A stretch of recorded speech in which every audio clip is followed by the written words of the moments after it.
Boa noite a todas e todos, sejam bem-vindos. O IAC, Instituto de Estudos Avançados e Convergentes da Universidade Federal de São Paulo, tem perseguido nos últimos meses um tema que gira em torno da inovação da administração pública ou da gestão pública. Hoje, vamos tratar, dentro desse tema, da editora Unifesp. O tema do nosso webinário, editora da Unifesp, porque é uma editora universitária. Então, para isso, nós vamos ter a honra de conversarmos hoje com a professora Cíntia Sarti, que é atualmente a diretora da nossa editora, e o nosso consultor, o consultor da editora, José Castilho, que tem uma grande experiência no conselho editorial de diversas publicações ao longo de sua proeminente carreira. Então, gostaria de passar a palavra para eles começarem a nos contar um pouco, iniciando com a professora Cíntia, como é a história, como surgiu a editora da Unifesp, como o que ela se propõe. Professora? Bom, boa noite já, né? Então, eu agradeço muito a iniciativa do IAC, essas importantes iniciativas, eu queria começar falando isso do IAC, que está fazendo com que a instituição conheça a si própria, e não apenas que os outros de fora conheçam. Eu acho que a grande importância desses eventos todos que o IAC está fazendo é que nós somos uma universidade que se expandiu há pouco tempo, e muitas das pessoas que entraram aqui não conhecem toda a história dessa universidade. Nós temos um número muito grande de professores que entraram recentemente, então eu só tenho a cumprimentar vocês pela iniciativa desses webinários todos que estão permitindo esse compartilhar a nossa história. E hoje nós estamos aqui, então, para compartilhar a história da editora Unifesp. Então, eu estou na direção da editora desde 2016. Eu sou professora, eu sou antropóloga, né? Sou professora titular de antropologia aqui da Unifesp, bom, sou professora daqui desde 94. Então, estou desde 2016 na direção da editora e queria contar um pouco, quer dizer, ela existe desde 2008, e ela existe por iniciativa, eu queria mencionar, por iniciativa de um professor médico da Escola Paulista de Medicina, o professor Durval Rosa Borges, que insistia muito na importância de uma editora para a Unifesp. Mas eu queria falar que, na verdade, eu acho que não dá para falar da editora Unifesp, do nascimento da editora Unifesp, sem falar da expansão da Unifesp para outras áreas do conhecimento. Eu acho que a editora é exatamente o resultado, um produto da expansão da Unifesp para outras áreas. Porque ela teve a vez, a própria fundação de apoio à Unifesp foi criada também nesse processo. E a criação da editora teve a ver com a criação da fundação de apoio. E por que teve a ver com a expansão também?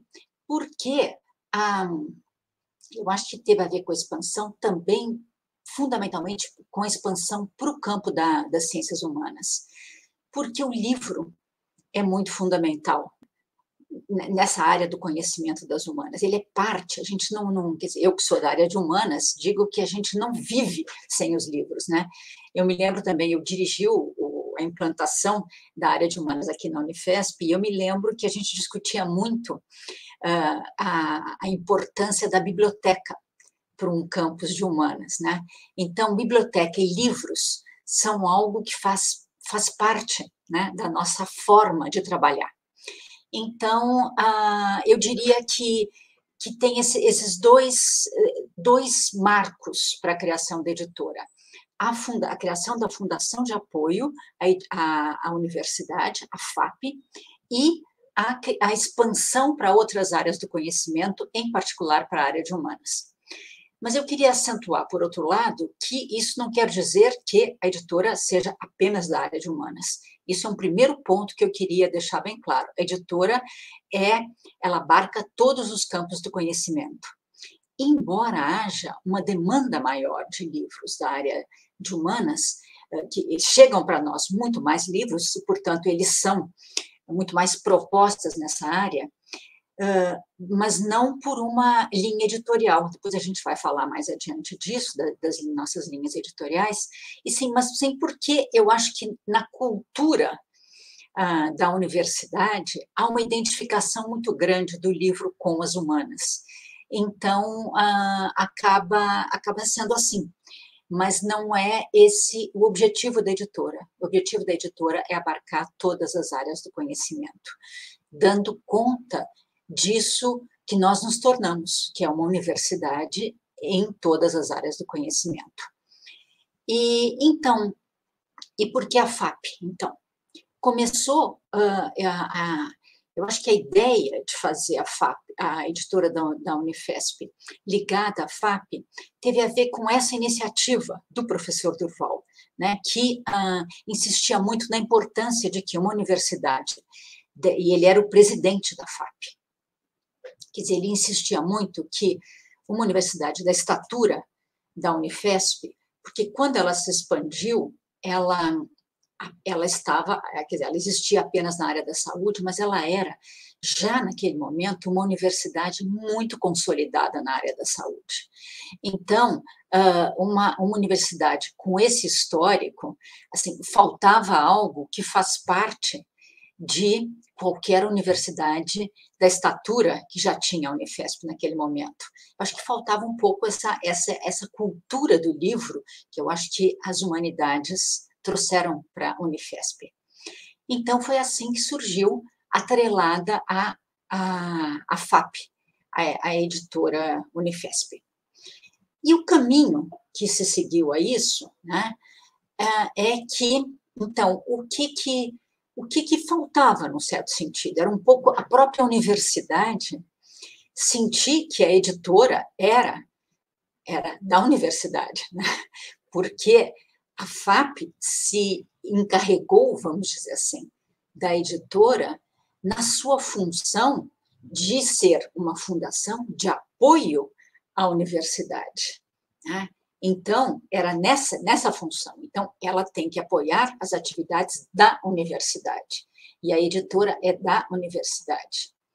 Então, foi assim, nesse sentido de também trazer a universidade para a editora e não supor a universidade, a editora na FAP apenas, né? Que, num certo momento, nós, acho que foi lá por Castilho, pode me ajudar a precisar a data, acho que foi lá por 2017, a editora passou a se chamar Editora Unifesp, porque ela antes chamava-se Editora FAP Unifesp. E também, a partir daí, aconteceu uma coisa importante, que foi o reconhecimento pela universidade, pelos conselhos superiores da universidade, de que a editora é uma atividade fim da universidade. Ou seja, uma universidade do porte da Unifesp não pode existir sem ter uma editora que divulgue, né, que estabeleça essa relação do conhecimento produzido na universidade com o resto da sociedade, através da divulgação, do trabalho de divulgação que a editora propicia. Então, esse outro passo foi fundamental. E o outro passo que vinculou a editora à universidade, sendo, ao mesmo tempo, administrada pela FAP, é a nossa mudança para o prédio da reitoria, quer dizer, para uma instalação da universidade. Então, com isso, nós formamos o que é hoje a estrutura a estrutura da editora, que é uma estrutura muito favorável ao funcionamento da editora, que é uma estrutura que a gente chama de tripartite. É um tripé, que é a FAP, a universidade e a editora. É assim que nós estamos funcionando, de forma a que fique bem claro que nós somos uma atividade fim da universidade, administrada pela FAP, o que facilita todo o trabalho muito prático de edição e de divulgação dos livros, que é parte do que nós fazemos, né? Então, eu acho que esse é o começo da história da editora. Legal. Perfeito. De fato, para a gente saber exatamente quem somos, a história é fundamental. Então, obrigado, Cíntia, por essa introdução, né? Porque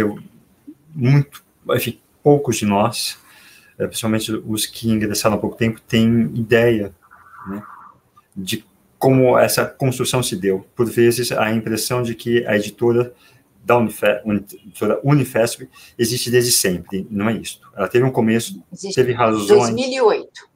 para iniciar, né? E tudo isso precisa ser dito, né? Para que a gente possa, de fato, refletir sobre quem somos. Antes da gente prosseguir, eu gostaria só de fazer um pequeno comentário sobre o que a ligação que a Cíntia fez em relação ao próprio campus de Guarulhos, a criação do campus e a biblioteca. E eu acho que essa é uma questão que eu gostaria que depois que o Castilho também colocasse um pouco sobre esse universo das editoras universitárias, que você comentasse um pouco essa diferença entre as áreas de biológicas exatas e humanas e o papel do livro versus artigos ou publicações mais curtas, né? E acho que esse é um ponto interessante para a gente discutir sobre a necessidade de livros físicos e editora, e também um pouco sobre o futuro dos eventuais livros virtuais e como que vocês têm trabalhado essa questão. Perfeito. Então, Castilho, se puder nos dar um panorama das editoras universitárias no Brasil e na América Latina, isso vai nos ajudar um tanto a situarmos, no nosso caso, a editora Unifesp. Castilho, se você me permite, eu vou acrescentar alguns dados importantes na história, que eu acho que, talvez, antes de você começar, o Castilho também teve uma presença. Eu queria falar um pouco do começo da presença do Castilho, né? O Castilho tem toda uma. O Castilho, durante quase 30 anos, dirigiu a editora da Unesp, e tem uma que é uma das. Quer dizer, que é a editora mais importante que nós temos, editora universitária no Brasil nesse momento, né? Ele construiu essa editora. Então, a professora Soraya, na gestão dela, teve um importante papel no sentido desse incentivo do reconhecimento da universidade, pela universidade da editora. Então, ela contratou em 2016, um pouco antes de eu começar, aliás, eu comecei esse cargo de direção da editora, começou em 2016 por uma sugestão da consultoria do Castilho, que a professora Soraya contratou para dar conta de uma profissionalização da editora. Então, eu queria apenas situar esse momento em que, a partir dessa consultoria do Castilho, que nos acompanha, né, e espero que nos acompanhe por muito tempo, deu rumos de organização e de estrutura da universidade, em que ele insistia muito nessa importância de que a gente fizesse a ligação com a universidade. E eu queria aqui registrar, então, a importância desse trabalho de organização proposto pelo professor Castilho para a editora, e eu entrei como resultado disso, como diretora da editora, e teve um outro passo importante que veio com essa reestruturação da editora também por sugestão da consultoria do professor Castilho, que é a composição do conselho editorial. Porque antes, quando ela foi criada um pouco assim também, talvez não muito refletidamente, porque eu acho que o importante foi que ela foi criada, né? E nós tivemos o apoio, nós demos todo o apoio que nós podíamos, né? Na época, diretores de campus e direção da universidade, mas ainda não foi suficientemente pensada no início. Aquele foi o momento de uma coisa mais refletida em termos da estrutura da editora.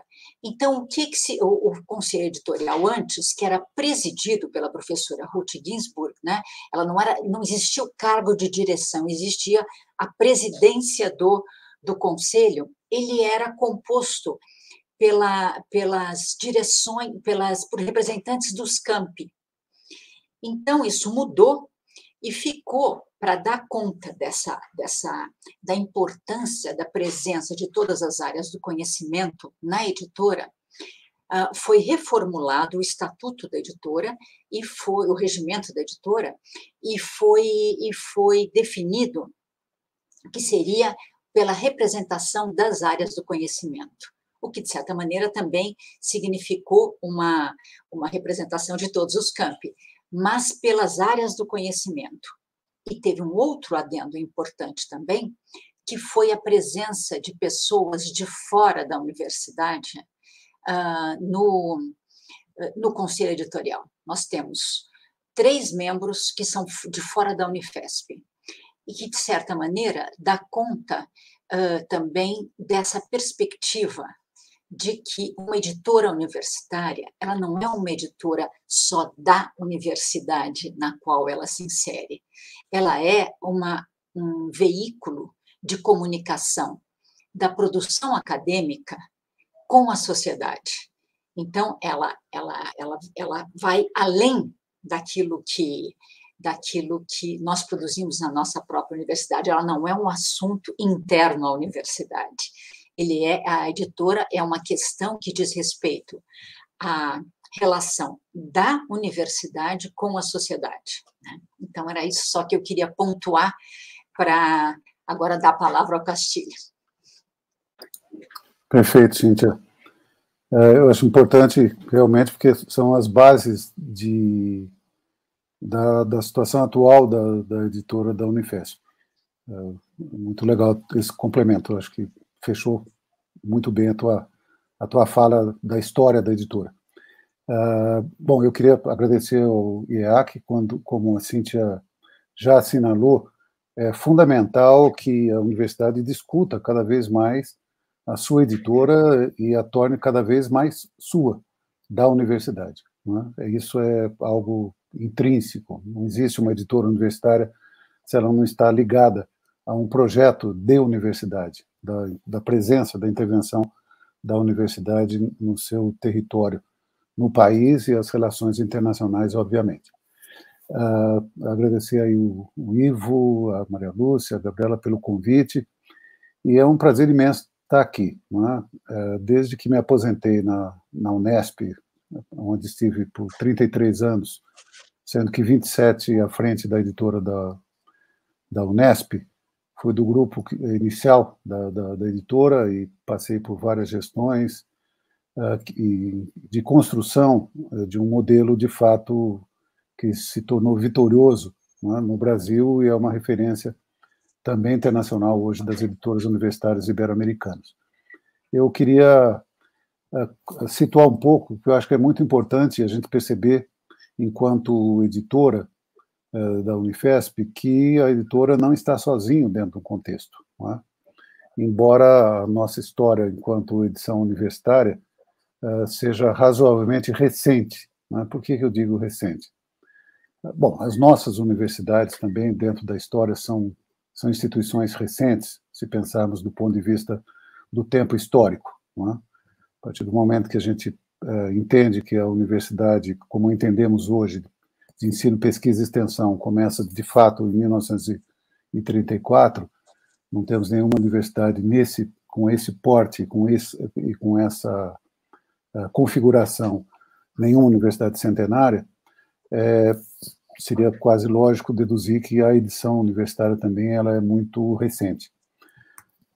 Na verdade, a edição universitária brasileira, ela tem uma notícia da existência de uma primeira editora universitária em 1954, que é a Universidade, hoje Universidade Federal do Recife, as outras editoras que começam a despontar e se colocar no cenário nacional como editora também, a parte, mais uma vez, do projeto pioneiro de Darcy Ribeiro na Universidade de Brasília, em 1960, onde ele concebe a universidade como uma fundação pública, e no bojo dessa fundação pública já existia a ideia da editora da UNB, que acredito todos nós desfrutamos quando estudantes, nos anos 60, 70, 80, das publicações do UNB naquele período, que, infelizmente, como tantas outras coisas, foi interrompido pelo golpe, o projeto interrompido pelo golpe militar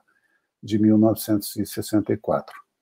Ao mesmo tempo, também nos anos 60, de 1960, surge a editora da Universidade de São Paulo, com uma característica administrativa e de concepção de editorial bastante diferente da editora da UNB, que, no caso, a UNB sempre investiu muito nos seus projetos editoriais, no campo das traduções, inclusive, na publicação de docentes e pesquisadores também de outras universidades, quando a EDUSP se centrou num modelo de coedições, ou seja, sempre em parceria com editoras vinculadas a algumas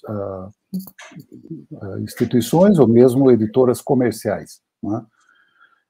Essa situação da EDUSP, depois de uma larga produção, de, se não me engano, mais de 2 ou 3 mil títulos em coedição, teve uma mudança apenas em 1989, quando o professor João Alexandre Barbosa assumiu a direção da editora da EDUSP, classificou como uma coeditora e não como uma editora, isso está escrito na história da EDUSP, inclusive pelo seu editor executivo, depois presidente Plínio Martins Filho, e dando também um novo rumo à EDUSP.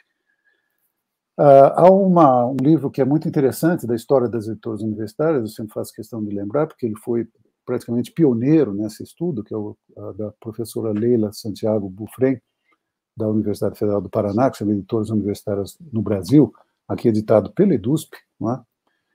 Com arte pela editora da Federal do Paraná. É um livro muito interessante, porque faz todo esse início da história das editoras universitárias brasileiras. E a professora Leila aponta que em 1984, no caso da Unesp, né, que é a minha referência maior do ponto de vista da universidade, porque foi a universidade que eu trabalhei a vida toda, foi o ano de criação também da nova Unesp, né, a Unesp que conhecemos hoje, ou a recriação da Unesp. Em 1984, a professora Leila aponta que existiam em torno de 15 apenas editoras universitárias ativas no Brasil. Né?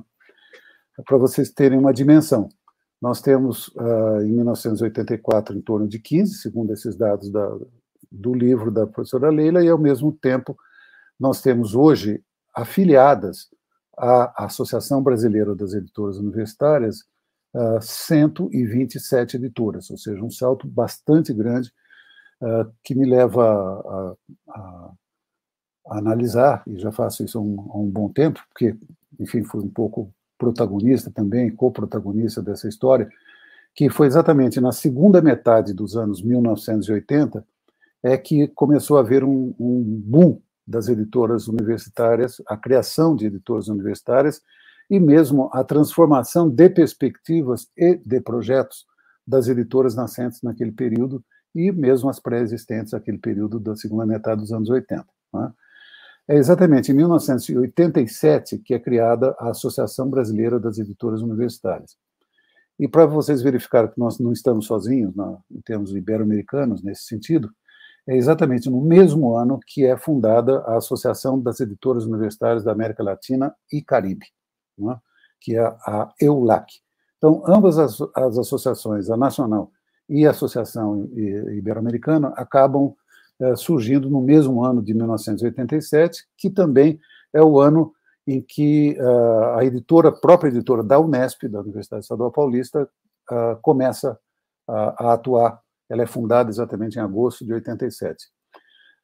Nessa sequência da criação da ABEU, principalmente houve um enorme debate que foi sendo debate que foi sendo acrescido de novos projetos, de novas situações, de novas possibilidades, de novas perspectivas, com a entrada exatamente dessa, digamos, dessa turma ainda jovem, não é? naquele período que entrava com jovens universidades, com jovens editores, e que procuravam trabalhar uma ideia da editora universitária de uma maneira muito diversificada, muito diversificada. Do ponto de vista ibero-americano, que eu acho que é uma boa referência para nós conseguimos identificar editoras universitárias, principalmente pensando em 3 grandes grupos editoriais, vamos chamar assim, ou 3 grandes projetos editoriais, melhor dizendo. Primeiro, obviamente, todas as publicações acadêmicas científicas originadas na própria universidade ou em outras universidades e instituições de pesquisa. Aquilo que nós chamamos do texto acadêmico, do texto científico, texto originado em pesquisas, em investigações, etc., etc. O segundo projeto editorial, muito baseado na preservação e na difusão e na disseminação de memórias e eventos, memórias locais, ou, melhor dizendo, talvez territoriais. Não é? Então, de pequenas regiões brasileiras, de pequenas regiões dos países ibero-americanos, enfim, uma grande produção bibliográfica contando a história do território, não é? E mesmo recuperando memória desse território. Então, esse constituía também um grande grupo de projetos editoriais. E um terceiro, que é menor, bastante menor dentro desse conjunto de projetos, que são as publicações ligadas àquilo que a gente poderia chamar, talvez, de uma cultura literária, muito também territorializada. Não é? Para dar um exemplo claro dessa literatura, por exemplo, a região nordeste do Brasil, durante muitos anos, publicou aquilo que eles chamavam de coleção nordestina, que foi um consórcio entre todas as editoras universitárias do Nordeste, publicando literatura tradicional da região Nordeste. Né?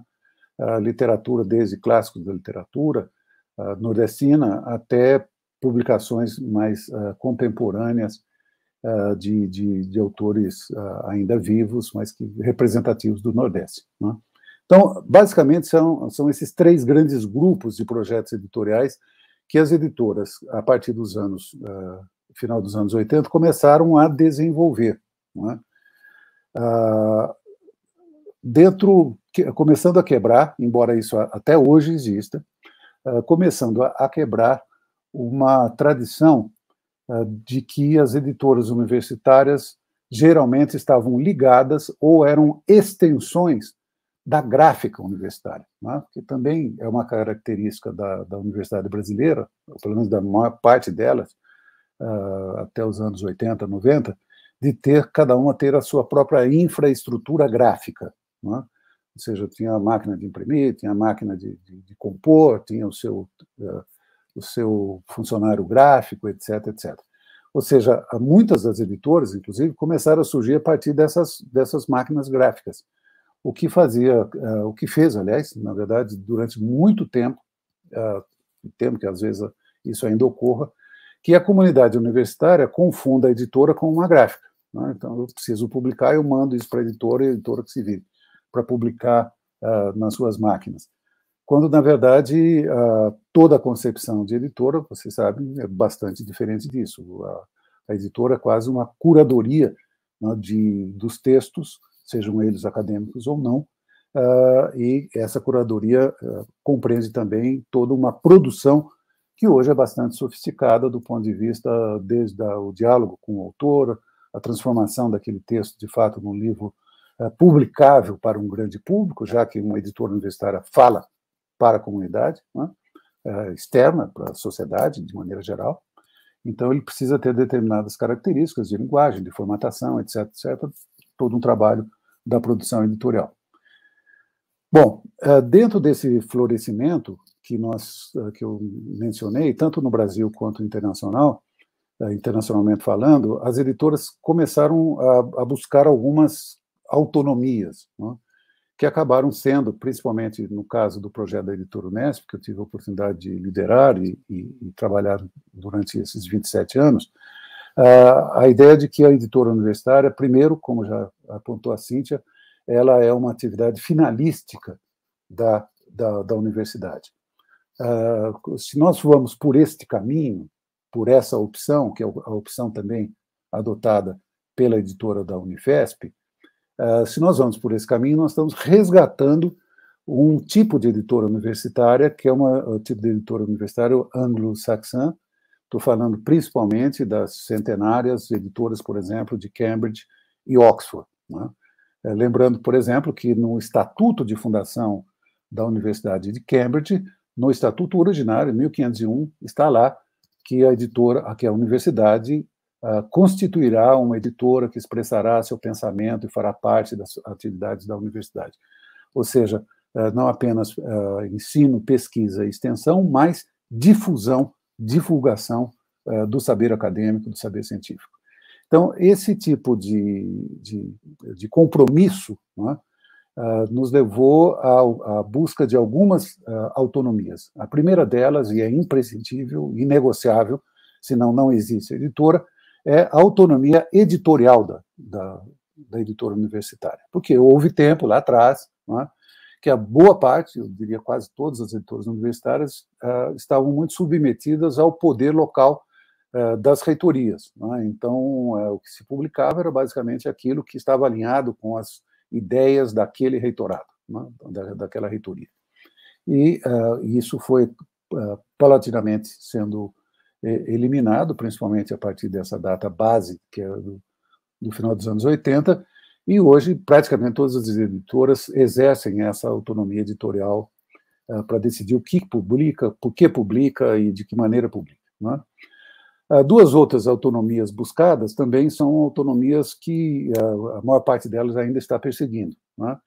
Que é uma autonomia administrativa, de maneira que a editora toque sua parte administrativa de maneira consoante com a sua atividade. A editora universitária, a partir do momento que ela fala para a universidade e exerce uma atividade que tem pelo menos 500 anos, a editora não é algo que foi inventado ontem, né? A atividade editorial não é algo clássico, faz parte, sempre em transformação, mas tem pelo menos 500 anos, e os seus ritmos, as suas necessidades, não são o ritmo da universidade, não são as necessidades necessariamente da universidade, do ponto de vista da rapidez, da sua estruturação, etc. Então, a autonomia administrativa é algo muito buscado também, segue sendo buscado.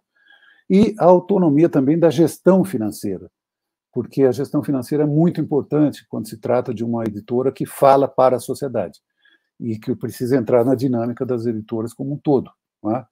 A queixa que mais a gente ouve até hoje, né, das livrarias, por exemplo, seja quais forem, tanto no Brasil quanto no mundo todo, na América Latina, é que a coisa mais difícil para as livrarias é conseguir um livro universitário para colocar nas suas prateleiras, né? Então, toda essa necessidade, todas essas questões das autonomias convergem para uma única questão, né? Quer dizer, por que ter uma editora? Porque a universidade tem isso como uma atividade finalística e ela quer conversar com a sociedade. Ela quer passar o seu conhecimento adquirido, transformado em livros, em todos os seus suportes, obviamente, para a sociedade em que ela está inserida. Para fazer isso, ela não tem como inventar a roda, ela própria pode inovar, como as editoras inovam sempre, mas ela está dentro de um determinado movimento lógico de uma editora, entre aspas, normal, né? Então, essa normalidade é que requer que ela tenha instrumentos administrativos e financeiros ágeis, né? Então, é isso que coloca a editora universitária numa determinada roda viva, né?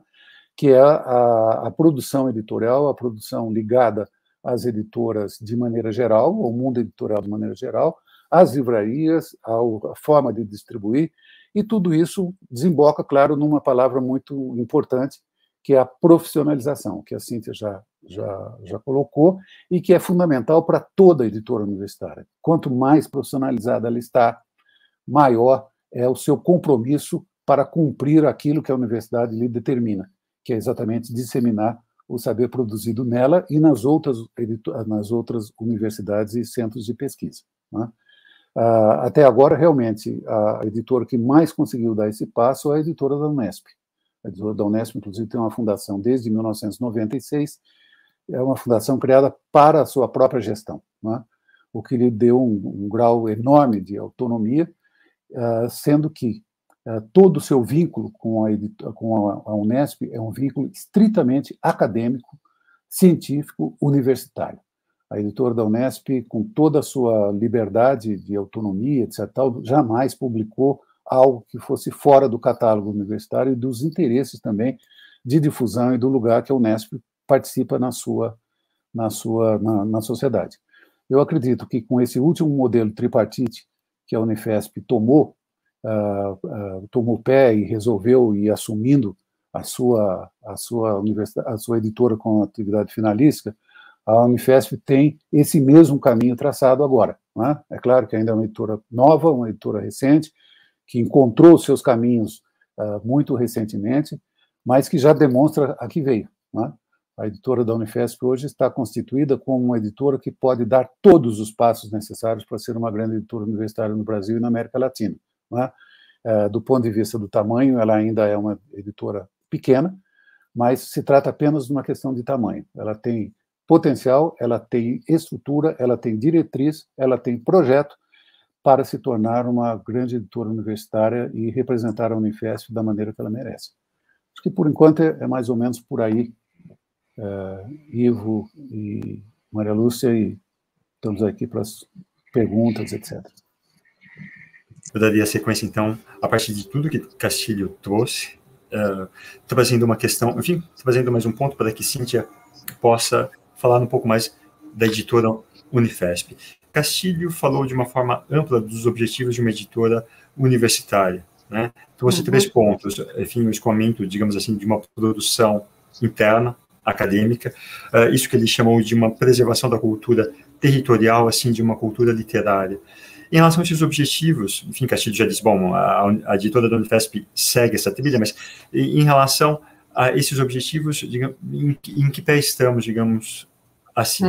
Tá. E a partir daí, Maria Lúcia também já havia trazido esse ponto, se você puder falar um pouquinho mais do projeto editorial da editora, porque as coisas estão ligadas, se você, enfim, as iniciativas, os passos que tem dado ultimamente, se puder dissertar um pouquinho nessa direção, te agradeço.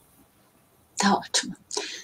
Então eu vou começar falando um pouco do quadro atual da editora, para ir aí destrinchando essa pergunta que você fez, Ivo, e que, continuando o que o Castilho também já começou a falar. Então, hoje, a Unifesp tem no seu catálogo 180 títulos. Desses 180, mais ou menos não, em torno de 50% são obras de professores da Unifesp. 20% são, estou falando de números aproximados, 20% são de professores de outras universidades brasileiras e 30% são traduções. Então, eu acho que eu queria, então, começar falando a partir desse quadro, porque eu acho que esse quadro, ela fala muito da perspectiva que nós entendemos o que é uma editora universitária. Então, eu acho que a editora universitária, ela fala muito do que é uma universidade pública, no sentido de que, do compromisso que, como universidade pública, nós temos de transmitir, divulgar o conhecimento para toda a sociedade. Então, tornar o que se faz dentro da universidade acessível e importante para toda a sociedade, ou seja, algo que tem a ver e que interessa a toda a sociedade. Então, nesse sentido, é que o Castilho já começou a falar disso também, nós não é uma coisa... tem um processo pelo qual passa o que se produz na universidade dentro da editora, né? Porque a ideia é que ele chegue, mas ele chegue de uma maneira acessível, que o conhecimento se torne acessível, inclusive em termos da linguagem, né? De que seja algo que não seja interno a universidade, mas que desperte e que a editora tem um papel de fazer com que aquilo que se produz na universidade se torne do interesse de toda a sociedade. E isso passa pelo cuidadoso trabalho de edição que a gente faz, né? E como é que ele começa? Vamos ver se eu consigo fazer um desenho, né, do que é a editora. Então, quando nós temos uma proposta, né, de publicação, ela passa por pareceres externos, e aí, quer dizer, tanto da universidade, da Unifesp, quanto de fora, passa pelo mesmo processo, né? Essa é a ideia de universidade pública, nós somos uma universidade no mundo, né? Então, o parecer externo de especialista e a decisão sobre publicação passa pelo conselho editorial como um todo. E depois disso, aí começa todo o processo de trabalhar a linguagem dessa publicação. Por isso que não é as teses, formato de tese, né? Isso é uma coisa que muitos dos professores às vezes não entendem. Então, o formato de tese não é necessariamente aquilo que vai chegar, é diferente de um livro. Então, a gente tem vários, nesse sentido, várias estratégias. Uma coisa é vários selos, vamos dizer assim. Então, uma coisa seria a criação a divulgação de trabalhos, porque hoje em dia tem os repositórios, né, que não existia antes, tem os repositórios das teses. Então, isso já dá uma veiculação aos trabalhos de tese que não precisa ser cumprido pela editora. A editora tem uma outra função, que é de trazer para um público maior, né? Daí a ideia de trabalhar com uma linguagem, né, mais acessível. E ao mesmo tempo, com todo o rigor acadêmico da avaliação dos pareceres por pares, né, que mantém o rigor da produção acadêmica nos termos como se considera o que é a produção qualificada dentro do mundo acadêmico, né? Então, esse é um dos pontos fundamentais, a linguagem na qual nós trabalhamos. E a outra questão é que tipo de livro a gente publica. Então, quando eu dei a composição do nosso catálogo, então, o que eu quero dizer é, não há, então, essa ideia de que, porque nós somos uma editora da Unifesp, nós publicamos apenas o que é produzido na Unifesp.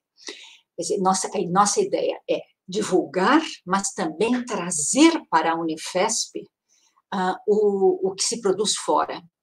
Então, o fato de nós sermos procurados por professores de outras universidades, eu acho que é um indício muito interessante, né, de que nós estamos no mundo, né? É uma coisa, por exemplo, quando você pensa o catálogo de uma editora como a da Unesp, como da EDUSP, né, é um catálogo também absolutamente plural, né? Então, é nessa linha que nós trabalhamos. E o rigor na publicação é igual para qualquer professor que nos procure, seja da Unifesp ou seja de fora, né, em termos da avaliação para publicação. E as traduções, então, esse é um veículo fundamental, porque nós estamos falando de internacionalização agora. É a grande palavra do momento em termos de produção acadêmica, em termos de avaliação acadêmica, né? Então, nós precisamos que os nossos livros vão para fora e nós precisamos precisamos ter acesso ao que se produz fora. Então, a ideia é traduzir o máximo possível. Então, nesse sentido, a gente trabalha também muito em parcerias, porque a tradução é muito mais cara do que a produção de um livro local, né?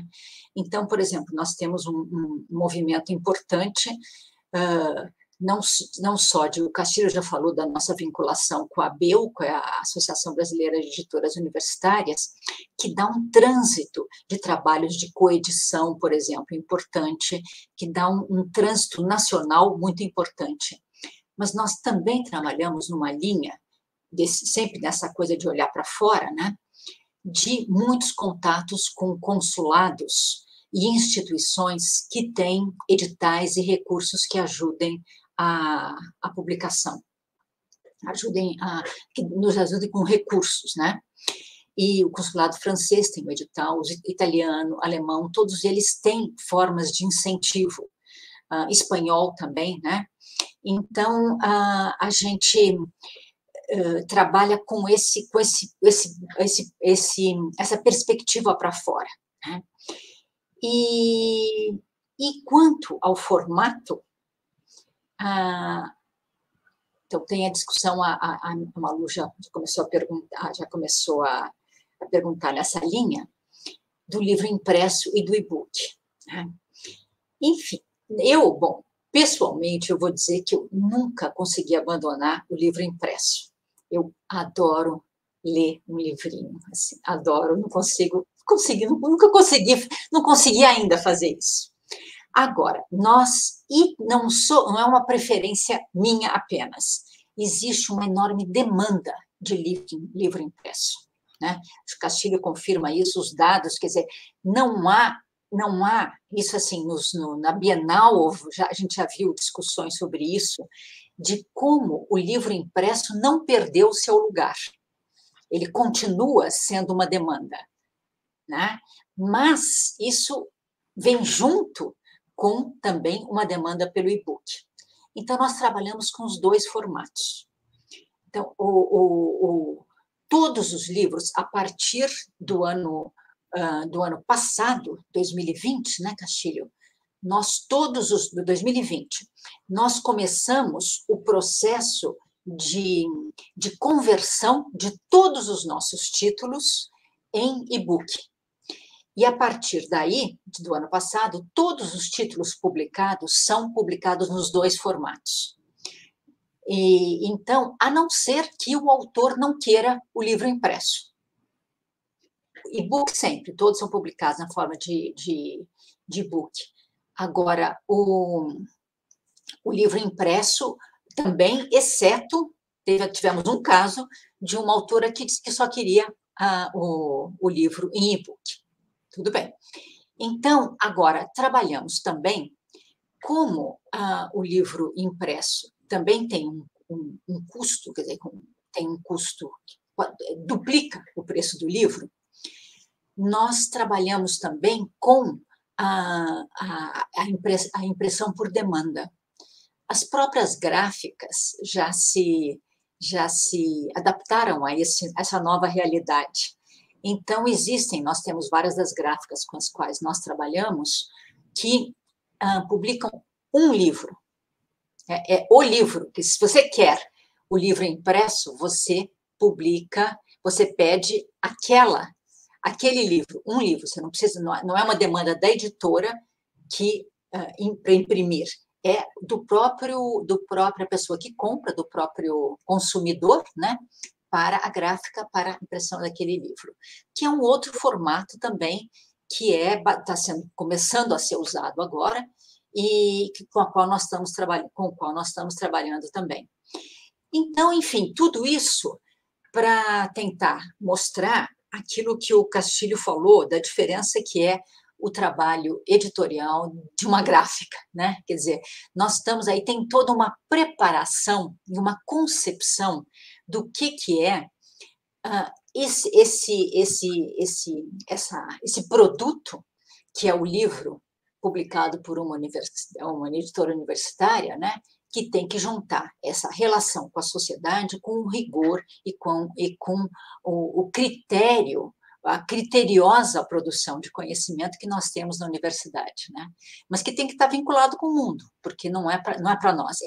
É uma relação sutil entre o dentro e o fora, e entre a sociedade e a academia, né?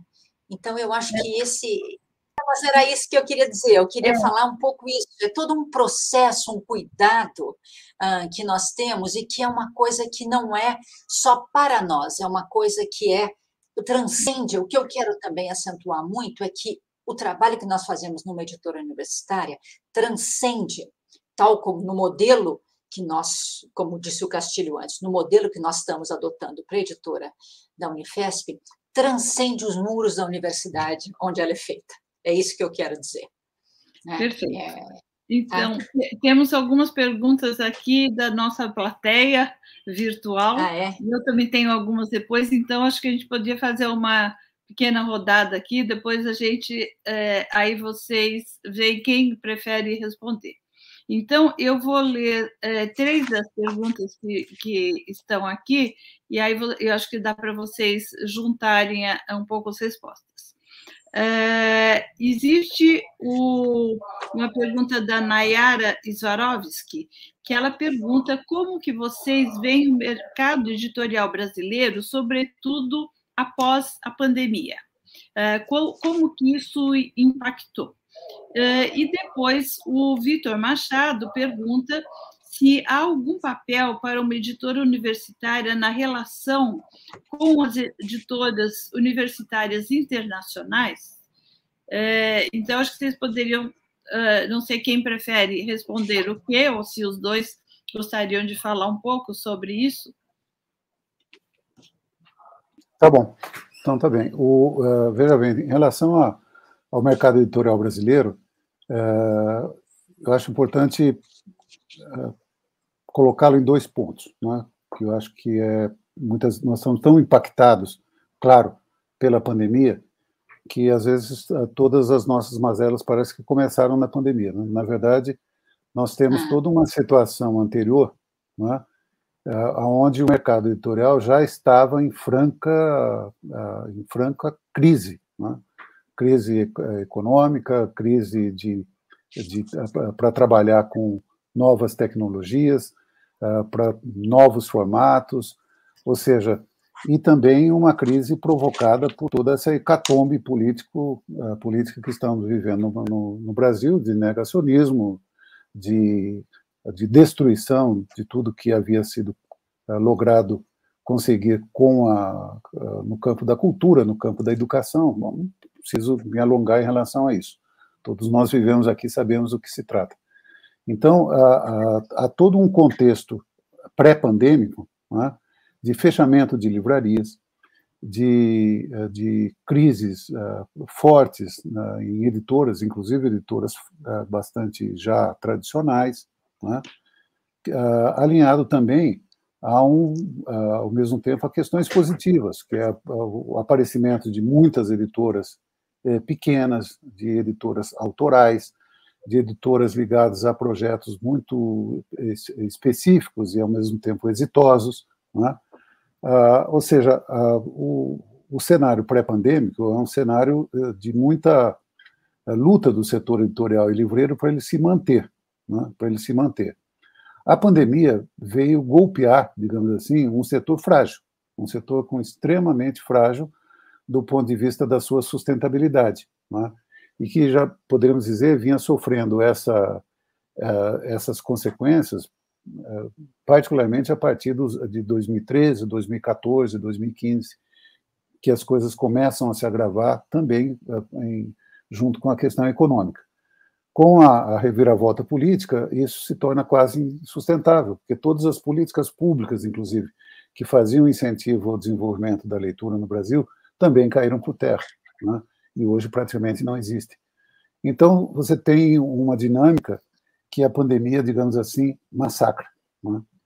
E, ao mesmo tempo, nós temos um setor editorial que ele é tradicionalmente conservador, né? Talvez a melhor expressão seria juntar tradição, a palavra tradição, com conservadorismo, e isso é o setor editorial brasileiro, né? Ele reluta em buscar novas tecnologias, em aderir, por exemplo, à questão do livro digital, que é uma realidade absolutamente irreversível, né? E, inclusive, ainda nós temos algumas situações em que se resiste a entender que, mais do que qualquer coisa, mais do que o livro digital, mais do que o livro impresso, nós temos hoje que atender a ampla diversidade de suportes que acontecem no mundo contemporâneo, que nós devemos atender como editores, não é? Então, todas essas questões fizeram com que, por exemplo, se retardasse muito a reação do mundo editorial e livreiro aos problemas da pandemia, o isolamento social, etc., etc. Né? Então, nós tivemos um aprofundamento, um choque muito grande, uma decadência muito forte nos primeiros meses da pandemia. Na sequência, houve uma recuperação, principalmente daquilo que, na verdade, era desacreditado pela maioria do mercado, que é a questão da venda pelos meios virtuais, pelos meios digitais. Não é? Tanto é que houve um crescimento enorme da porcentagem de livros vendidos pelos meios eletrônicos, e depois, no final do ano passado e no começo desse ano, já um certo equilíbrio, né? Uma recuperação econômica do setor bastante significativa. Né? Eu poderia dizer, Manelos, que nós estamos num momento em que a indústria editorial e livreira começa a se reacomodar. E não apenas se reacomodar, ter um pouco mais de estabilidade, como também começa a discutir algumas questões que são fundamentais, como, por exemplo, a retomada de uma lei pela bibliodiversidade, que é aquilo que já existe em muitos países, há 40 anos existe na França, por exemplo, que é a lei do preço fixo, que quebra a concorrência desleal, etc., etc., e preserva o valor do livro individual, inclusive para a aquisição das pessoas, de maneira bastante mais racional do que essa ciranda furiosa econômica e financeira que a gente está vivendo hoje, em que tudo dispara e quem é maior ganha. Né? Então, essas questões estão sendo retomadas também agora. Cíntia?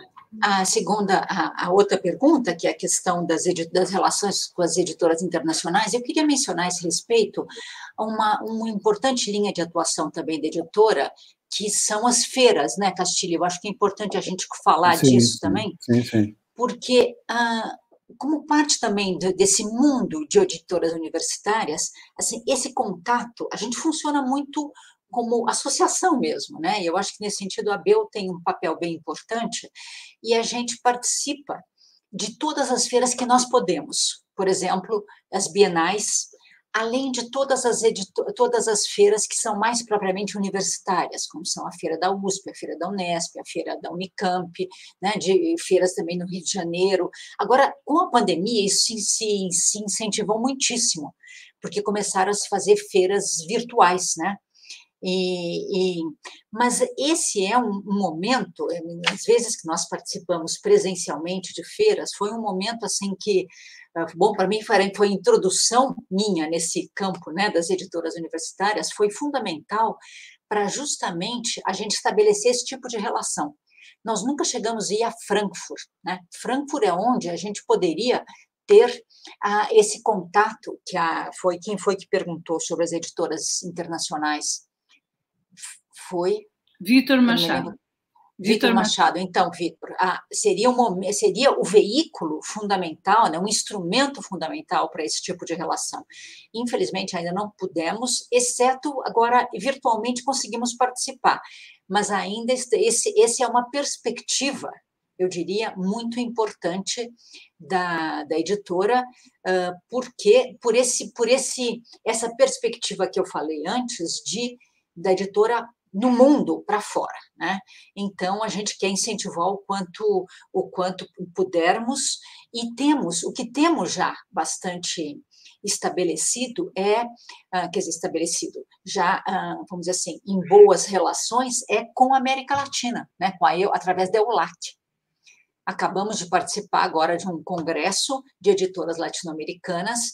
Então, esse é um outro, vamos dizer assim, é uma outra linha de atuação da editora muito importante, incentivar a relação com as editoras brasileiras, latino-americanas e, o quanto possível, internacionais. Mas isso é um caminho, né? Estamos nele, mas ainda é um caminho. Isso você está falando de editoras universitárias ou editoras de uma forma geral? Quando, dentro dessas parcerias internacionais ou mesmo nacionais, vocês têm dado uma ênfase a fazer essas parcerias com editoras com esse caráter mais voltado para o mercado universitário? A gente tem, por exemplo, na ABEU e na EULAC, que é essas duas associações brasileira e latino-americanas, são editoras universitárias. Agora, por exemplo, quando eu falei que a gente tem 30% da nossa produção em traduções, né? A maior parte dessas traduções, algumas até são de editoras universitárias, mas nem todas. Então, a gente também tem essa relação com editoras comerciais também, porque muitos dos títulos estão publicados para além das editoras universitárias estrangeiras, né? Então, às vezes, nós procuramos esses títulos e isso envolve. Então, não há uma delimitação no sentido de só nos relacionarmos com as editoras universitárias, tanto no país, quanto na América Latina, quanto internacionalmente, né?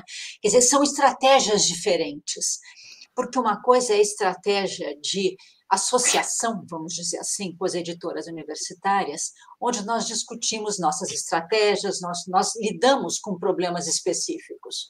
Outra coisa é a estratégia de relação para a busca de títulos para tradução, para a venda dos nossos títulos, para a divulgação, que isso transcende muito o mundo universitário, inclusive em termos das livrarias. Nós operamos com livrarias comerciais também, né? Então, não são, vamos dizer, diferentes linhas de atuação, né, Castilho? Eu acho que, não sei se você teria mais a dizer, eu acho que são paralelas, né? São coisas que correm paralelas, tá? Nesse sentido. Desculpa, pode falar. Só uma perguntas, mas termine. Só para completar isso que a Cinta está colocando, em última instância, é uma postura proativa, né, da editora da Unifesp, que se alinha às melhores editoras universitárias internacionais nesse sentido, de que você vai buscar o estado da arte, o estado do conhecimento mais avançado naquele momento, em qualquer lugar que ele esteja. Não é? Exatamente. Se ele está sendo desenvolvido em uma organização não governamental, privada, e aquilo lá é a ponta para aquele assunto, nós vamos atrás.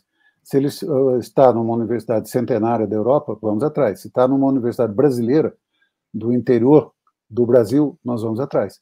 Então, é exatamente esse tipo de relação que eu acho que é importante ressaltar, como a Cíntia já levantou, que a editora universitária tem que ter essa função proativa de ser algo, porque ela é um organismo pensante da universidade. Ela é uma atividade intelectual da universidade. Isso que muitas vezes a gente parece que não. Talvez esteja daquela velha tradição de que somos uma gráfica ainda, entendeu? Quer dizer, não, nós somos um corpo, por isso que tem conselho editorial formado por especialistas, formado por representantes das várias ciências, no sentido de que seja algo dinâmico, um órgão pensador dentro da universidade que vai buscar a melhor que a gente possa conseguir naquele momento, né? Perfeito. Sabe como é que eu sintetizaria? É uma coisa meio sem fronteiras, sabe? Como deve ser o conhecimento. E temos aqui uma questão da Daniela Fopa. Ela é bibliotecária da Unifesp de Diadema e gostaria de saber como vocês pensam a relação da editora universitária com a biblioteca universitária e se consideram ter um bibliotecário como integrante do corpo editorial ou que faça uma conexão com a editora e a nossa central de bibliotecas. E coloca que essa é uma indagação individual dela devido à experiência anterior dela em outra universidade. Olha, aí eu acho assim, a composição do conselho, eu acho fundamental a relação da editora com as bibliotecas da universidade. Primeira coisa, fundamental, né? Com todas as bibliotecas, agora, com a biblioteca da universidade, fundamental. Então, eu acho que aí é um convite a Daniela, vamos melhorar isso aqui dentro. Isso está precário, nós temos muito boa relação com a Maria Eduarda, que é a diretora da CRBU, né?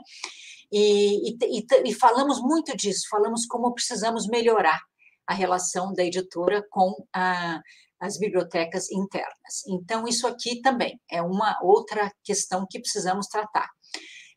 Então, acho que assim, é uma coisa até interessante e convidamos até a Daniela para entrar em contato conosco para a gente ver como é que a gente pode fazer isso, né?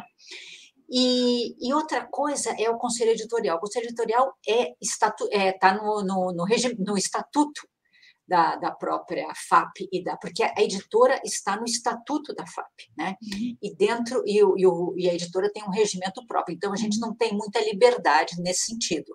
Mas, independente da própria decisão do conselho editorial, eu acho que das decisões que se passam no conselho editorial, a gente pode estabelecer um outro canal de comunicação da editora com as bibliotecas, que é fundamental.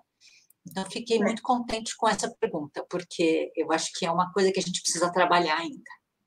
Eu acho que, em relação a isso também, colocando um pouco, dando um pitaco nessa história também, eu acho que seria interessante também aumentar um pouco, e talvez até via essa associação com as bibliotecas, isso possa ser feito, um pouco mais de divulgação para os docentes e para os pós-graduandos sobre esse processo todo. Quer dizer, acho que esse é um primeiro mecanismo, digamos, que nós estamos tentando fazer, assim, de que as pessoas conheçam um pouco mais o que é fazer um livro e como que isso é diferente de outras formas de comunicação, como artigo científico ou livros muito técnicos, né? E eu acho que isso seria um caminho importante. Mas nós temos aqui também mais uma pergunta do Diogo Souza Santos.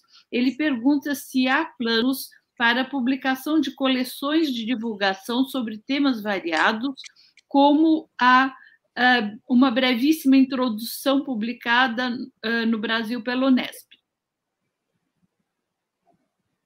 Talvez o Castilho possa falar disso. Bom, eu posso falar da Unesp, nesse sentido. E eu acho que, até onde eu conheço as intenções da professora Cíntia em relação aos rumos da editora da Unifesp, eu acho que essa também é uma meta a ser alcançada pela editora, né? Quer dizer, quando uma universidade se propõe, de fato, a falar com a sociedade, ela tem que falar também com muitas outras camadas da sociedade que não sejam apenas os seus pares e também os seus alunos, os seus estudantes que têm determinado grau de compreensão leitora dos textos científicos, acadêmicos, né? Uma das coleções que eu inaugurei na época da Unesp, uma coleção, por exemplo, sobre saúde, onde a saúde era tratada com as coisas mais corriqueiras, para responder cientificamente, numa linguagem acessível, às questões mais usuais do cidadão comum. Por exemplo, parto normal ou cesárea, que era um dos títulos. Ou seja, você vai entrar, dar uma informação qualificada numa linguagem necessária à compreensão de toda uma sociedade, qualquer que seja o leitor que vá acessar. Então, eu acho que isso também é tarefa da universidade, acho que isso é tarefa da universidade, não só introduzir um assunto científico acadêmico de grande complexidade num livro mais acessível do ponto de vista da linguagem, da abordagem, para introduzir a questão, como também, esse é o exemplo mais radical, como que a universidade vai falar sobre um assunto, por exemplo, fundamental de saúde para a população, de transporte, de sustentabilidade, etc, etc. Então, acho que vale a pena, sim, ir por esse lado, por esse lado. Eu só queria emendar uma questão da resposta, da questão da pergunta da bibliotecária da Daniela. A Daniela, se não me engano, é autora de uma normas de normalização de texto científico, São esse tipo de cooperação pode vir, como disse a Cíntia, tanto interna quanto também na interna editora, quanto na sua divulgação. As bibliotecas sempre são um momento muito importante de divulgação da editora, principalmente para a comunidade, como a Maria Lúcia disse. Então, eu acho que são cooperações, uma porta, esse convite que a Cíntia já fez é algo muito oportuno, muito importante de ser aproveitado. E acho que isso que você acabou de mencionar sobre esse tipo de livro de divulgação mais simples, mais diretamente focada numa questão pequena, me lembra uma coleção antiga que existia. Primeiros Passos. Era Exatamente, que era o que é alcoolismo, que a Jandira Mazur, que foi minha orientadora, escreveu, ou coisas assim, que eram pequenas perguntas dos primeiros passos, eram livros de bolso, pequenininhos, e que a ideia era justamente isso, de disseminar e fazer uma leitura mais fácil, mais concisa, para despertar esse sabor pela leitura, que eu acho que é uma coisa importante hoje em dia, em termos de o pessoal fica muito nas redes sociais, no TikTok, não sei no quê, e eu acho que essa semana mesmo, naquele programa, se eu não me engano, foi no Papo de Segunda, onde tinha uma atriz falando como que ela retomou o gosto pela leitura, criando um horário, todo dia ela se obrigava, entre aspas, a ter aquele momento para leitura, e como que ela conseguiu, durante um ano, ler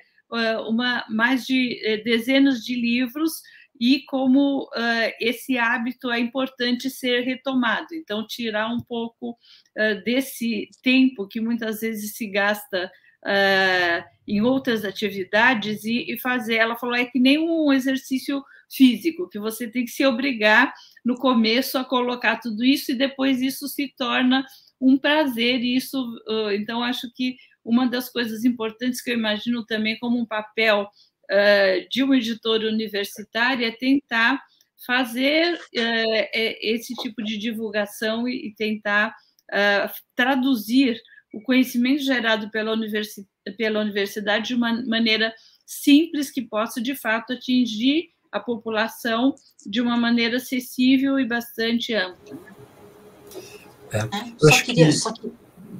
Cíntia, por favor. Não, só queria reforçar essa ideia das coleções, até para falar das diferentes campos de atuação que nós temos, né? Porque, por exemplo, nós temos hoje uma única coleção regular, que é a coleção dos estudos nietzschianos, né? A coleção Sendas e Veredas, que o campo de trabalho do Ivo, né? E que, o que eu estou dizendo com o que eu quero lembrar? Nós temos aí uma parceria com o grupo de estudos nietzschianos, e temos uma diretora dessa coleção, que é a professora Scarlett Marton. Então, assim, nós temos essa linha de atuação. E isso é uma linha muito especializada de atuação, né, de estudos nietzschianos. Agora, por outro lado, paralelamente, outros tipos de atuação que podem ser coleções mais nesse sentido, como foi os primeiros passos, pode ser com outros autores, com outros grupos especializados. São várias linhas de atuação, que é uma questão da gente pensar a viabilidade. Quer dizer, quando a professora Scarlett veio nos procurar, ela veio com uma proposta muito, muito viável. Então, é isso. Então, é questão da viabilidade das propostas como elas vêm. E, se for viável, se a gente tiver como fazer, como estabelecer parcerias nesse sentido, nós estamos inteiramente abertos para isso. Para as diferentes... Isso que eu acho importante também, esse vínculo com a sociedade que eu estou falando envolve várias linhas de atuação. Isso que eu estou chamando dos vários selos que a editora da Unifesp se dispõe a criar, né? A trabalhar nesse sentido. Então, só para esclarecer isso que eu queria falar. E te interrompi, Ivo, desculpe. Não, de forma alguma, Cíntia. Indo na linha de pontos que vocês trouxeram, para explorar mais dois, se pudermos ainda. Em relação a Castilho falou bastante, você também, né? Se pudermos dar um pouco mais de concretude a um dos temas, que são as estratégias de divulgação.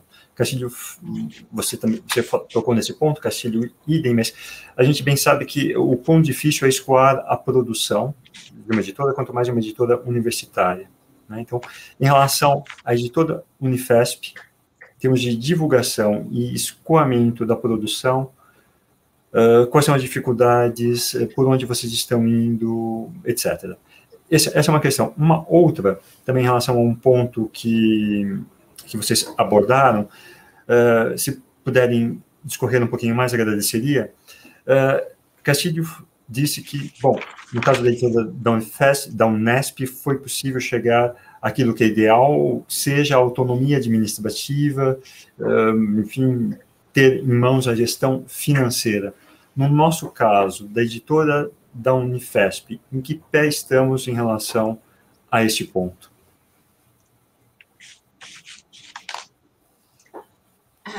Em relação à estratégia de divulgação, começo eu, Castilho, depois você complementa? Claro, Cíntia, começa, depois eu emendo. Então, o que nós estamos assim, isso é um dos grandes desafios, né? Isso, você veio, nós estamos concluindo aqui com os 2 grandes desafios, né? Eu acho que é isso. Então, nós estamos em todas as redes, né?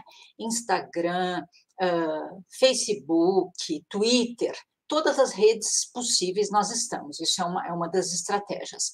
E depois, as feiras, que eu já falei, nós participamos do máximo de feiras possíveis, e estabelecemos vínculos com as livrarias comerciais também, que podemos. Então, mas isso ainda é muito pouco diante do potencial que eu acho que tem muitos dos livros que a gente publica, né?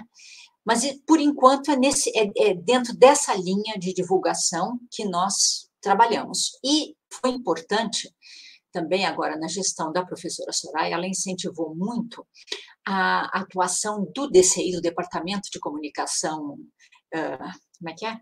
DCI é institucional? Que desse suporte à editora Unifesp. Então, isso foi um outro instrumento de divulgação importante e muito efetivo, né? E com a nossa, vamos dizer assim, a nossa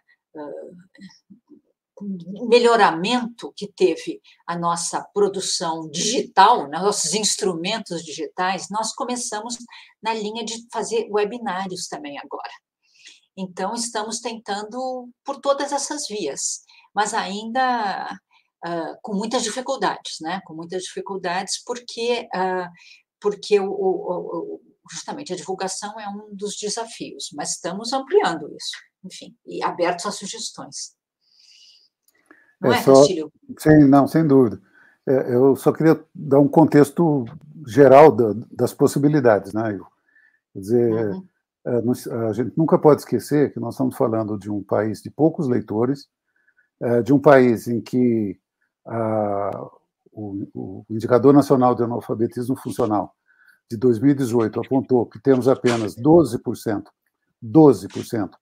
da população que tem capacidade leitora plena, ou seja, consegue entender completamente, interpretar aquilo que lê e tem um pensamento próprio. Ou seja, é muito difícil você ter um livro universitário que não seja lido por uma pessoa que tenha plenamente essas condições. Não é?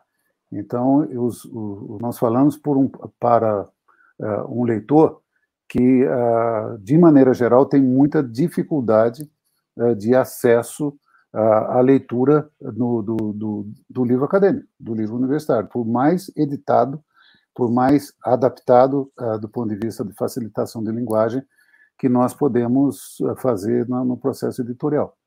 Então, há essa limitação, né? Quer dizer, muitas vezes as pessoas acham que é apenas uma questão mecânica ou técnica de fazer com que a promoção aconteça, né?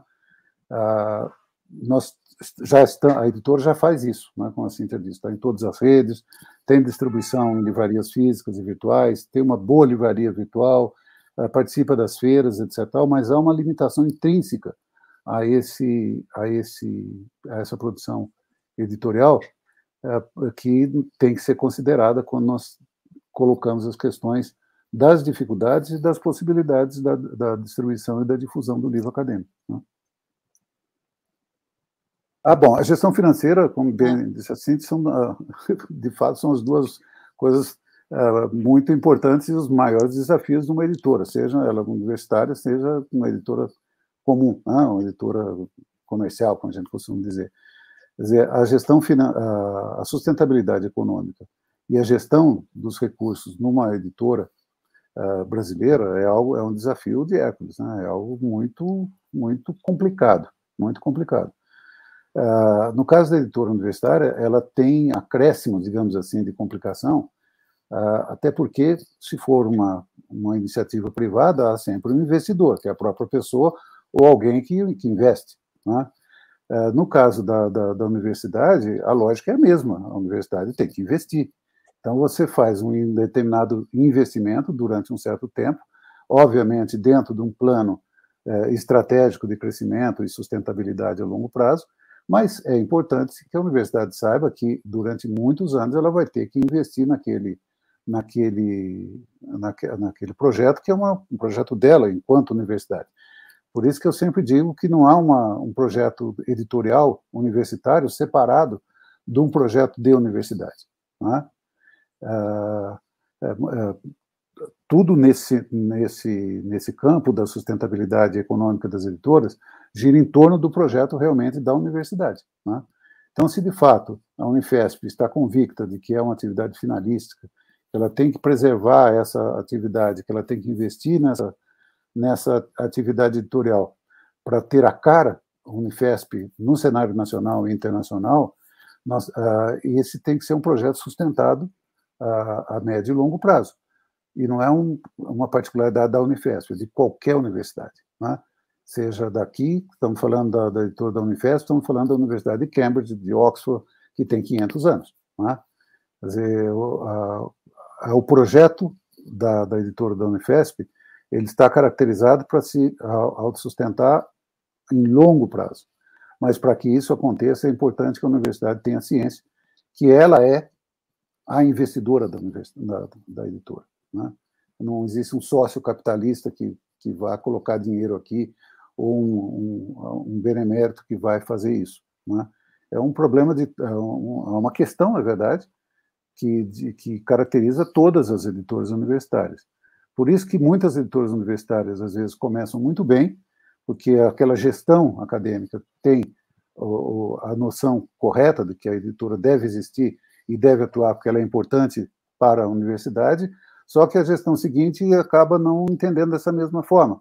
E aí aquele projeto editorial, a gente conhece dezenas disso no Brasil e centenas disso no mundo, acaba definhando porque a universidade, de fato, não havia tomado a decisão de manter essa editora a longo prazo, como um projeto acadêmico universitário, e que faz parte do seu DNA. Então, eu acho que essa é uma questão. Enfim, eu acho que o Castilho está falando que a gente tem que agora, que a gente profissionalizou a editora está funcionando. A gente precisa transformá-la não numa política de governo, mas de Estado, dentro da universidade, é isso. Quer dizer, precisa todas as gestões, precisa entrar na pauta de todas as eleições. Isso aqui, ele tem que estar na pauta, porque vai ser o que vai viabilizar, porque nós precisamos do investimento da universidade ainda. Né? Estamos longe de uma sustentabilidade. Então, é isso, ela precisa ser assumida como uma política de Estado dentro da universidade. Eu acho que é isso. Isso é uma coisa também muito transparente, né, Cíntia? Tem que ser transparente, tem que ser dialogada com a universidade. Claro, né? claro. Porque muitas vezes, eu escutei, muitas vezes, não foram poucas, editoras universitárias dizendo, não, nós somos autônomos. Só que os funcionários são todos da universidade, né?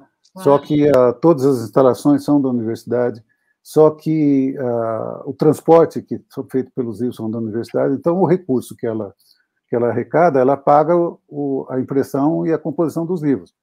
Ora, isso não é uma editora sustentável, não é? Isso não é uma editora sustentável. Então, nós temos que, dentro de um processo de muita transparência e com a aprovação de um plano estruturado, lógico, de gestão de longo prazo, buscar essa sustentabilidade. Né? E alguns passos, dependendo da necessidade, das possibilidades da universidade, elas podem ser dados. Né? No caso da Unesp, por exemplo, quando nós editamos de 1987, quando a editora foi fundada, até 1996, quando se criou a Fundação Editora da Unesp, que deu aí absoluta possibilidade de navegação independente da editora, até 1996, de 87 a 96, a editora tinha 159 títulos. De 1996 até o ano que eu saí da editora, foi 2015, nós fizemos mais de 2.000 títulos, sendo que 400 títulos eram de livros digitais e 3 livrarias e mais uma escola de formação que é a Universidade do Livro. Tudo isso gerado com recursos próprios e com recursos da universidade, que mantinha, digamos assim, aquele investimento que tornava a editora sustentável, seja qual for a crise, porque a Unesp sempre encarou a editora da Unesp também como um investimento necessário à sua própria afirmação e missão enquanto universidade, né? Então, são essas coisas, são decisões que têm que ser tomadas pela comunidade universitária de maneira muito clara, muito transparente, né? Como a CIV está fazendo, inclusive, discutindo no Conselho Universitário, discutindo com as autoridades da reitoria. No Proclan, nós estamos... No Proclan, exatamente. Quer dizer, tudo isso tem que ser muito acordado, né? Como todo projeto de longo prazo de uma universidade ou de qualquer instituição científica. Eu queria agradecer muito, eu acho que foi muito enriquecedor para todos que puderam assistir, para aqueles que, embora não tenham assistido ao vivo, terão oportunidade de assistir isso depois. E, sem dúvida, a universidade precisa se assumir que a editora é dela, que é importante, e apoiar, e acho que a Cíntia falou muito bem, que tem que ser uma política de Estado, não uma política de governo, né? E como a alfabetização real da população precisa ser também uma política de Estado para que a gente tenha cada vez mais leitores e pessoas que não se deixem levar por fake news, né? Então, eu gostaria muito de agradecer a participação de vocês, mas, infelizmente, o nosso horário está no limite, então, acho que o Ivo vai terminar agora, por favor. Antes de eu encerrar, Cíntia, Castilho, se quiserem... Eu só queria convidar as pessoas, para olhar o site da editora, né? Que está dentro da FAP, www.editoraunifesp.com.br, e é isso, e agradecer muitíssimo essa oportunidade, que eu acho que é parte de um processo importante de compromisso da universidade com a editora. Eu queria agradecer muitíssimo a vocês dois, Maria Lúcia e Ivo, por essa iniciativa. Eu também apenas agradecer a oportunidade de estar debatendo, né? Eu, há 40 anos que eu estou nessa aventura da edição universitária, quando eu começo a falar sobre isso, dá vontade de continuar indefinitivamente, né? E é sempre um prazer conversar sobre isso e com vocês. E uma honra também estar fazendo parte e poder contribuir com esse projeto tão importante e, ao mesmo tempo, tão bem pensado e agora conduzido com tanta competência pela Cíntia. Eu queria agradecer muito a vocês por estar aqui e pela oportunidade de poder colaborar. Foi muitíssimo bom ouvi-los. Vocês não imaginam o quanto a exposição de vocês foi instigante, por um lado, e imagino para a instituição como um todo, é importante. Então, quem de fato agradece somos nós, né, Malu? Muitíssimo obrigado, Cíntia, muitíssimo obrigado, Castilho. E, por favor, saibam, enfim, contem sempre conosco do IAC para essa política de Estado. Então, isso é muito bom ouvir. Isso aí, a nossa também está dando os parabéns, várias pessoas parabenizando pela excelente discussão, enriquecedora, e se colocando também à disposição para divulgar nas suas redes sociais. Então, muito obrigada. Muito bom, muito bom. Boa noite. Boa noite. Então, agradeço a todas e todos que nos acompanharam até agora, e até um próximo webinário do IAC. Uma boa noite.